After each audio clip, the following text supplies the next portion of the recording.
Vint, what is the objective of this whole conference? This is all about trying to understand the connection between innovation and jobs, and it doesn't turn out that every innovation produces jobs. And so the people who are here, this small group of about 50 or 60 people, are trying to sort through what is it that allows you to transform an innovation into a job-producing phenomenon. Now, in fact, in the course of the discussions just this morning, we discovered that the word job is loaded. And it may very well be that what you want is meaningful activity. You want work, which might not necessarily be a job in the sense of working for someone or working in some other predefined framework. Well, what's the problem that you're trying to solve? Is it that there aren't enough jobs today? Well, there's not enough work, that remunerative work, for one thing. There may not be enough satisfying work. A lot of people have jobs and they're not happy. So that's one problem. The other problem is understanding how to transform innovative ideas into something that produces satisfying work.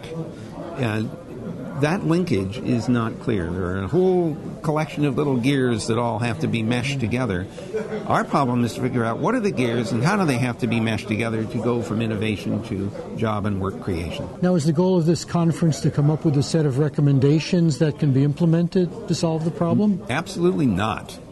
The goal, at least my goal in this conference, is to get people to discover insights that they didn't have because they never talked to somebody who had that particular perspective. So we have business people and research people, we have economists, we have people who are from the press, we have people from different lines of business, all of whom have very different perspectives, and some of whom may discover they have vocabulary problems even figuring out what the other guy is talking about, which is an important learning experience. I just want people to come away from this conference with some ideas that they didn't have before.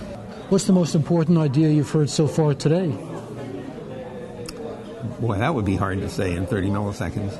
I think two things. The vocabulary that is being used, sometimes these words are being put together in ways that I hadn't thought about, like entrepreneur quotient instead of intelligence quotient. Which is what Jim Clifton mentioned. The idea that what we measure today in intelligence does not identify who is likely to be a successful entrepreneur. Now, in order to get technology to benefit people and not cause dislocations, is it a matter of the right government policies, or is it a matter of the right corporate culture, or is it something that individuals can do? Where does the new thinking have to start? Actually, I think you touched on at least three of the places where adaptation is needed. Government policies to not only to stimulate innovation, but also to create conditions under which new businesses can form, has to be adapted in order to allow these things to happen. For example, if you look at Silicon Valley, why does this engine keep running? And one answer is a continual source of people coming from, well-educated people coming from the universities in the area. It's not just technologists, it's business people, it's management people, it's marketing and financiers and everything else. So that's one thing. Second, we have a source of capital available. Silicon Valley is rich with venture capital and angels, and that allows entrepreneurs to get started. We have a vibrant stock market, especially as we're talking right now. It's at its peak for several years. And that market allows the initial public offerings to be very successful when you need a lot of capital to grow. Then there is this question of how you find talent and bring it together. Silicon Valley is a tiny place. We all know each other. Everybody's worked for everybody else. And so when you want to assemble a new business, it's not so hard to find people to begin that process. So the ingredients are there for this economic engine to keep running.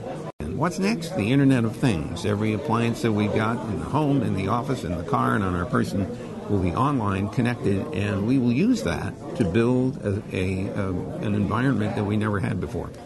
How much profile does this conference have? Do you have people in Washington and corporate centers paying close attention? No, we kept this invitation only. We wanted this our purpose is not publicity. Our purpose is ideas and insight. And the biggest success is if everybody says, I want to come back if you ever do this again.